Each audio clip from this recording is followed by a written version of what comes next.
వార్తల్ని క్షణాల్లో చదివే అవకాశం ఉంటుంది. ఒక న్యూస్ పేపర్, ఒక టెలివిజన్ ఛానల్ మీ చేతుల్లో ఎప్పుడూ ఉంటాయి. హలో ఎవ్రీబడి, ఈరోజు ఎపిసోడ్లో మనం యాంగ్జైటీ గురించి తెలుసుకుందాం.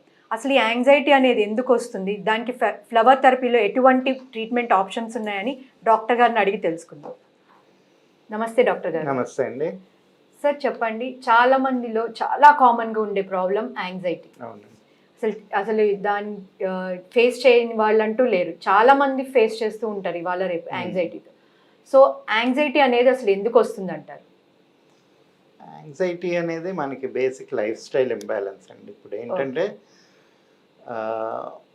మనకి చిన్నప్పటి నుంచే we're growing in a very oppressive structure. ఒక స్కూల్ ఏంటి, కరెక్ట్గా మనం between 5 and 15 years when we are the most active in our life, imagination కానీ ఫిజికల్ యాక్టివిటీ కానీ ఎనర్జీ లెవెల్స్ కానీ చాలా హై ఉంటాయి. అలాంటి టైంలోని మనని ఒక సబ్సర్వియంట్ దీనిలో పెట్టి ఎటు బయటకు వెళ్ళనివ్వకుండా, ఎక్స్ప్రెస్ చేయనివ్వకుండా, పొద్దున్నుంచి రాత్రి దాకా ఒక డ్రై సబ్జెక్ట్స్ పెట్టి, మళ్ళీ సరిపోదని ఇంట్లో ట్యూషన్స్ పెట్టి, హోంవర్క్ పెట్టి, ఒక క్రియేటివిటీని, ఆ లోపల ఉన్న కాన్ఫిడెన్స్ని మొత్తం అంతా నలిఫై చేస్తున్నాం. సో చిన్నప్పటి నుంచే you are putting a lot of pressure. You growing up in a lot of pressure, thinking that you have to perform better, you have to do well, you have to succeed. కానీ సక్సెస్కి parameter ఎవరు set చేయరు.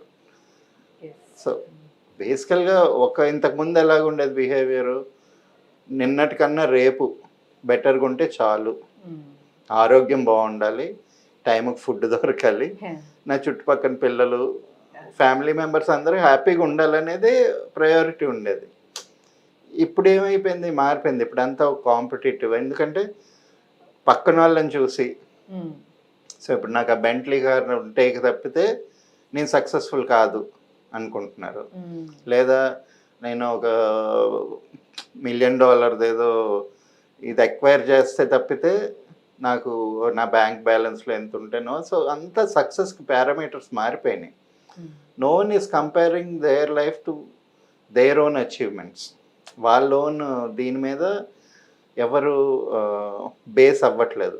How was my yesterday, where did I start, where am I going, how much did I achieve this time అనేది no one is looking at that and no one is happy. And ఇవాళ రేపు ఇప్పుడు వచ్చిన ఈ social media వల్ల, ఇన్స్టాగ్రామ్లోని, so people just portray only that. So అది చూసి చాలామంది జనాలు ఎందుకు అనుకుంటారు, అమ్మా ఇదే, సో ఎవరో వెకేషన్లో ఏదో ఫోటోలు పెట్టారండి, అబ్బా వీళ్ళు ఎంత బాగా ఎంజాయ్ చేస్తున్నారు అనుకుంటారు. కానీ దట్స్ ఓన్లీ ఫర్ 1 day. వాళ్ళ లైఫ్ అంతా అలాగే ఉండదు కదా. సో ఈ ఫాల్స్ ఇమేజెస్, ఈ ఫాల్స్ కంపారిజన్స్తోని చాలామంది ఒక హై పర్ఫార్మెన్స్కో, అంటే they are ending up in places where they are not comfortable.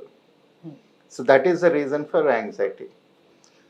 So దీనికి మనం ట్రీట్మెంట్ ఆప్షన్స్ ఏమున్నాయి సార్ దీనికి ఫ్లవర్ థెరపీలో? ఒకటి కౌన్సిలింగ్ ఇస్తామండి. కొన్ని ఎమోషనల్ ఇష్యూస్ ఉంటే మనకి డాక్టర్ ఎడ్వర్డ్ బ్యాచ్ అని యూకే ఒక అతను ఉన్నారు, వాళ్ళ ఫ్లవర్ థెరపీస్ ఉన్నాయి. అవి ఎమోషన్స్ మీద బాగా పనిచేస్తాయి, అవి కూడా ఇస్తాం. మేము మన ఫ్లవర్ మెడిసిన్లోనే ఏంటంటే శరపుష్ప అని చెప్పేసి ఒక మెడిసిన్ తయారు చేస్తామండి. ఇదేంటంటే ప్రాణశక్తి అమ్మవారిని బేస్ చేసుకొని చేసిన మెడిసిన్. సో మనకేంటి, ప్రాణం కరెక్ట్గా ఫ్లో అవుతా బ్యాలెన్స్డ్గా ఉన్నప్పుడు ఆ person is full of happiness and Joy. Because ఏంటంటే ఇది వింత ఏంటంటే, అమ్మవారు ఒక బోట్లో ఉంటారు, కానీ బోట్లో కూడా ఒక లోటస్ లోపల ఉంటారు. So it means that representation is joy. So life కరెక్ట్గా ఫ్లో అవ్వాలంటే there should be joy, there should be happiness in whatever you have. Just being alive itself is a great achievement. ఎందుకంటే next minute ప్రాణం పోవచ్చు. People don't realise that. So just being alive, if you appreciate that, మీకున్న టైంని, మీకున్న రిసోర్సెస్ని మీరు కరెక్ట్గా appreciate చేయగలిగితే anxiety కానీ స్ట్రెస్ కానీ ఎవరికి రావన్నమాట. సో ఎస్పెషల్లీ ఇప్పుడున్నవంతా ఐటీ సెక్టర్లో చాలామందికి స్ట్రెస్ ఉంటుంది. ఎందుకంటే there is always lot of imbalance in their work కానీ, వాళ్ళ స్లీపింగ్ టైం కానీ, వాళ్ళు చేసే పని, ఆ స్క్రీన్ ప్రెజెన్స్, వీటన్నిటి వల్ల కూడా చాలా స్ట్రెస్ పెరిగి దాంతో యాంగ్జైటీ, పర్ఫార్మెన్స్ ఇష్యూస్ అన్నీ వస్తున్నాయి. సో అలాంటి వాటినన్నీ ఇది అడ్రస్ చేస్తుందండి.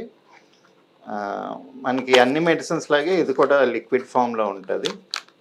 సో రోజుకి ఎన్నిసార్లు తీసుకోవాలంటారు? ఇది ఒక హాఫ్ కప్ వాటర్లో 3 drops వేసి డైలీ 3 times కన్జ్యూమ్ చేయాలండి. ఓకే. సో దీంతో ఏంటంటే స్ట్రెస్ ఉన్నా, యాంగ్జైటీ ఉన్నా, కొంచెం వీక్గా అనిపించిన, ఓకే. పని చెయ్యాలని ఉండదు, కొన్నిసార్లు కదలబుద్ధి కాదు, అలాంటప్పుడల్లా ఇది తీసుకుంటూ ఉండొచ్చండి. So thank you so much doctor గారు, చాలా మంచి విషయాలు షేర్ చేశారు. సో చూసారు కదా, ఇది ఇవాల్టి ఎపిసోడ్. మళ్ళీ మరో ఎపిసోడ్తో మీ ముందుంటాం. Thank you. మరిన్ని వీడియోస్ కోసం ఛానల్ ని సబ్స్క్రైబ్ చేయండి, లేటెస్ట్ అప్డేట్స్ కోసం వాట్సాప్ ఛానల్ ని ఫాలో చేయండి, అండ్ లింక్ డిస్క్రిప్షన్ లో ఉంది. అదే